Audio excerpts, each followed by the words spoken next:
Indiana basketball took down Maryland in their Big Ten opener, 65-53.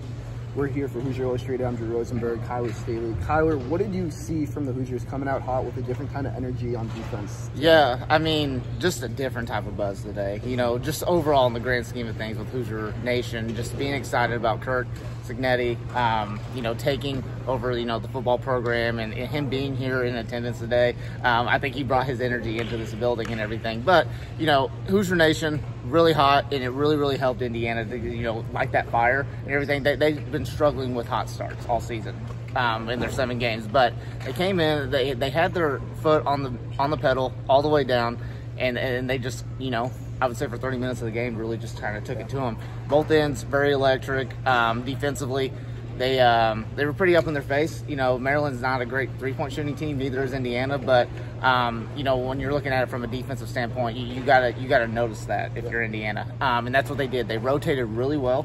They didn't let up any easy threes, and honestly, they didn't really let up too many easy buckets out there either. You know, when you got to kind of like, you know, the last 7-8 minutes or so of the game, the offense was really stagnant. You know, they kind of let Maryland get back in it just a little bit. You know, but their defense was always, you know, it was always top notch and everything. But, you know, just an amazing atmosphere tonight.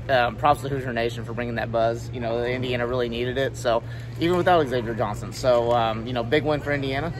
1-0 in the Big Ten. So can't beat that. Yeah, you mentioned him. Xavier Johnson was out with the lower leg injury. Yep. Still, the Hoosiers came out with a different kind of energy. Trey Galloway, Khalil Ware, Mackenzie Mbako all seemed to step up and embrace the moment even without him playing.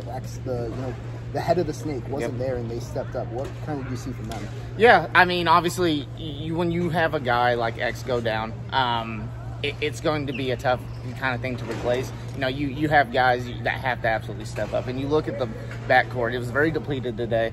But I think for the most part, all four, when you're looking at Anthony Leal, Trey Galloway, Gabe Cupp, CJ Gunn as well, all four of those guys did step up in their own ways. Anthony Leal, he's played really well the past 2 games with the minutes he's gotten, working his tail off, you know. And then Trey, obviously, there's some hiccups with Trey. He's still working on, I think, figuring out that confidence level for him as well, you know, being that senior leader and everything. So I think he's working, but he played pretty well for the most part. And then Gabe Cubs, you know, he was a fighter, he was scrappy and everything. And then CJ Gunn played some, you know, okay defense today and everything too. So obviously you need those guys to step up, as well as the front court realizes, you know, X is going to be out. We got to step up as well, even though they've been kind of the rock all season. But you know, give props to the Indiana team. Mike Woodson for getting those guys ready without their senior captain here.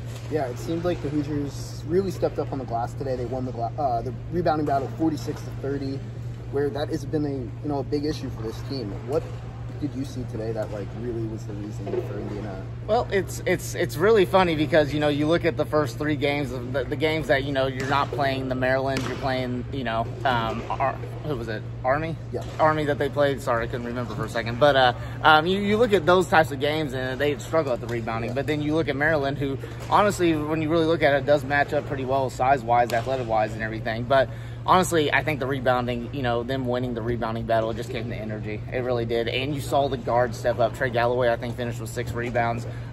You saw them step up. You saw Mackenzie Mbako come in and get rebounds as well. You know, they need that moving forward. For rebounding, all it is effort at the end of the day. It's effort and the willingness to go after the ball. You know, and you got to have the guards go at it too. You know, Woodson said it. You can't have the front court guys. It just can't be them. You need Mbako, you need Trey Galloway, and when Xavier Johnson comes back, you need him as well. So major props to Indiana. You know, hopefully moving forward, they're fixing that rebounding issue, but, you know, you got to take it a game at a time when it comes to that. Yeah, I mean, we talked about it. This 4-game stretch is going to be a huge stretch for Indiana, determining where they end up at the end of the year. Indiana took care of business, won the opener. Now they'll be back in action for their second Big Ten game against Michigan on Tuesday before traveling to Georgia to take on Auburn, and then hosting Kansas a week later here at Assembly Hall. For Hoosier Illustrated, I'm Drew Rosenberg. It's Kyler Staley.